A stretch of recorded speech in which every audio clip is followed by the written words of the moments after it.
Hey, I'm Sarah, and I was just sent this artificial snake plant, or mother-in-law's tongue, however you want to call it. This is about 26 inches tall and a little over 5 inches in diameter at the bottom.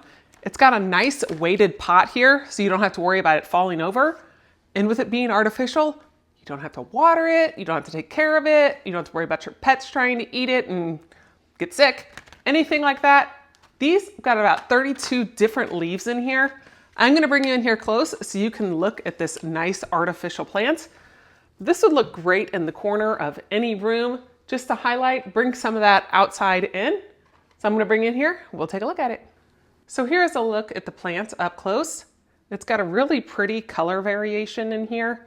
You can see all those individual leaves that go all the way down into the bottom. That's just kind of got a fake dirt looking as well. Like I said, the pot is weighted, so it's not tipping over when you kind of tap on it. And each one of the leaves has a nice point right at the top. It's not sharp or anything, but it does have that nice appearance to make that realistic look and add some outdoor coming in.